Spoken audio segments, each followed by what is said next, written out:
Assalamualaikum warahmatullahi wabarakatuh. So, welcome to our first podcast, more precisely the final assessment of the International Conflict Management. Today, we will discuss will sharing a little about the journal statistical characteristic of conflict and cooperation network. Untuk segmen pertama, di sini saya akan memperkenalkan diri dan teman-teman saya yang di sebelah. Untuk nama saya ada Amanda Natania. I'm Laili Nurfitriani. I'm Farah Zaini. Fania Reza Salza. I'm Jamal Jalasa. Oke. Untuk segmen kedua kita akan memasuki diskusi. Ini akan saya tanyakan kepada Laili. What do you think about the journal we study? In my opinion, after reading this journal, we can learn quite a lot, like how to analyze weight differences, separate nearest neighbor degrees, grouping coefficient, which club coefficient from these networks, and continue to study characteristics. Related characteristic of international relation and discuss possible patterns of behavior of state in international conflict and cooperation. Jadi ini mempelajari ciri-ciri hubungan internasional yang terkait dan mendiskusikan kemungkinan pola perilaku negara-negara dalam konflik dan kerjasama internasional. Cukup banyak juga ya yang dipelajari. Terus untuk gimana tanggapannya? Next, we also study the statistical characteristic of series of international conflict and cooperation network group using machine code event data. Further data on conflict and cooperation can also be used to build complex network to study international relations systematically. Jadi kita tuh mempelajari karakteristik statistik dari serangkaian jaringan konflik, terus juga kerjasama internasional yang dibangun menggunakan data peristiwa pengkodian mesin. Jadi data peristiwa konflik dan kerjasama itu bisa digunakan untuk membangun jaringan yang kompleks untuk mempelajari hubungan internasional secara sistematis. From this 10 journal pack dari 10 jurnal ini, 10 halaman ini, ada nggak sih hasil yang kalian dapat? Itu kan ini cukup banyak ya untuk yang diteliti. Jadi gimana Pak? I think from the 10th pack, I learned from the concept that in the cumulative distribution of degrees, weight, and vertex strength follow the shifting power law. So, by analyzing disparate impacts, average neighbor degrees, clustering coefficient, and risk club coefficient of such network, we study the associated feature in international relations and discuss possibilities such as state behavior, pattern contrast in international conflict and cooperation.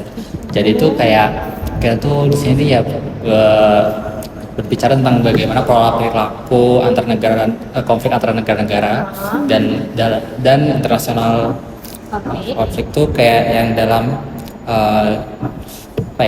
lebih ke Statistik itu. enggak, jadi dalam kerjasama internasionalnya antar negara-negara itu gitu.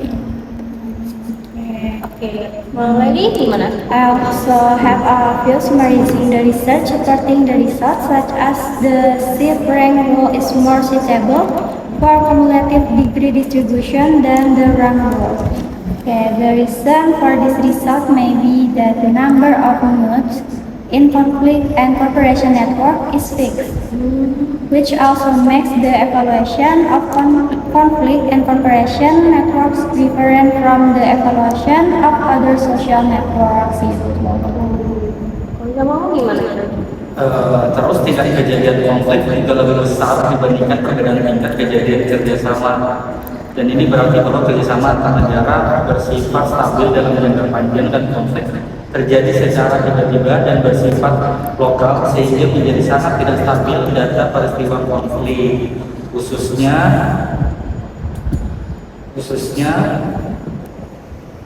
so that conflict, even data, becomes very unstable. In particular, if there is high intensity conflict or cooperation, it generally occurs between countries that are in conflict or cooperation with most states. Oh, I see. But there are also difficult for strong countries in establishing cooperative relations.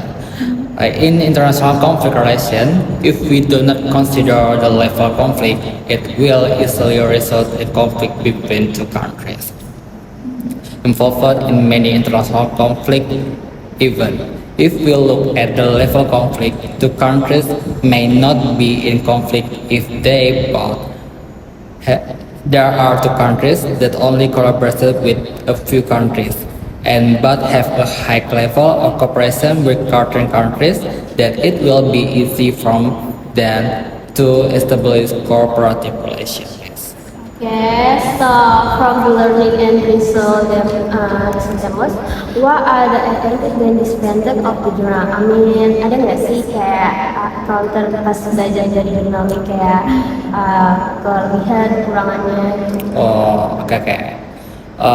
From my perspective, the advantage of this journal can help research to carry out further research. Contain this journal also helps students in explore additional material, expand the develop the deeper understanding of the topic and perspective research skill. Oke, kalau itu how balik ke kamu? I also want to research learning understanding the reading in this journal, where there are many special scientific and technical words, so it may make it difficult for ordinary people to understand the reading the journal or only discuss possible general behavior pattern of state in international conflict and cooperation, where the journal has not discussed the relationship between only country and other countries. Jadi itu kalau aku sendiri ngelihat kekurangannya tuh kayak untuk orang-orang awam tuh kurang bisa dibaca gitu ya, karena jurnalnya tuh kan pakai bahasa yang agak tinggi dan kurang dipahami sama orang-orang awam yang mau belajar juga. Bener. Jadi itu sih kekurangannya. Okay, that's true. For a lot of people, it's like very difficult to understand. Kayak masih banyak yang sulit untuk dipahami untuk orang awam kan. Kayak untuk bahasanya juga masih bahasa Indonesia itu kurang terjangkau untuk orang awam yang nggak pernah baca jurnal dan kalau jarang. That's true. But not everyone has interest writing, right?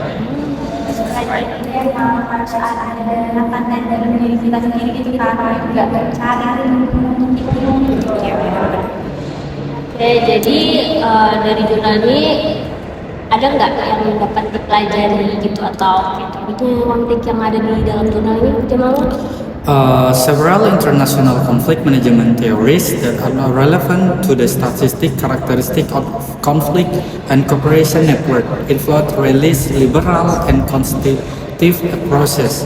Realist theory emphasizes competing national interests, while liberal theory pays attention to opportunities for economic cooperation and integrity. Constructivism underscores the role of ideology and norm in shaping relation between countries. In the context of the conflict studies, this theory can help understand pattern of violence, cause of conflict, and its impact. Meanwhile, jika terjadi konflik atau kerjasama dengan intensitas tinggi, maka umumnya terjadi antara negara yang sedang berkonflik atau kerjasama dengan sebagian besar negara bagian lainnya, gitu. Jadi siapa nih yang penulis teorinya ini dapat dari mana teori yang dapat pelajari? The international conflict management theory mentioned previously was put forward by various thinkers of experts. Some have three theories, like the first, teori realis, pemikiran realis dapat dikaitkan dengan tokoh-tokoh seperti Hans Morgenthau dan Kenneth Bell. And second, teori liberal, ahli-ahli seperti Immanuel Kant, Robert Kiyosaki, dan Joseph Jeunes telah berkontribusi pada pengembangan teori liberal dan konteks hubungan internasional. Dan yang terakhir ada konstitutivisme, Alexander Wen and Mark Finneran, dan beberapa contoh tokoh yang memainkan peran penting dalam mengembangkan teori konstruktif dalam kajian hubungan internasional tersebut. Banyak juga ya. Ya. Oke, jadi diskusi hari ini lumayan fokus juga ya, kayak sudah dipelajari, ada hasil, ada kelebihan, kekurangan, dan kita juga pelajari teori-teori yang ada. So, what solution can we give you? What do you think, Kak Pamia? Maybe the solution to reduce international conflict involves diplomacy, dialogue, and peaceful resolution, strengthening international cooperation, implementing agreement, and promoting cross-cultural understanding can also help. Continue to build collaborative network through international organization and regional invite can stretch relationship between countries as well. And Jamal? So the lesson that can be learned from the statistical characteristic of international conflict are that we can understand the complexity of dynamic between network, and the lesson can be taken is important of dialogue between countries and for effective diplomacy and joint effort to achieve common goals. Dan kesadarannya itu akan membutuhkan kolaborasi global dan dapat membantu menciptakan dunia yang lebih stabil ke depannya. Oke, alhamdulillah untuk diskusi hari ini cukup cepat ya. From theoretical learning result to conclusion, we have get quite a lot of technology. Thank you so much guys, Pari, Lain, Fania, dan Jamalo for taking the time for today podcast. Oke, saya akhiri. Sekian. Assalamualaikum warahmatullahi wabarakatuh. Waalaikumsalam warahmatullahi wabarakatuh.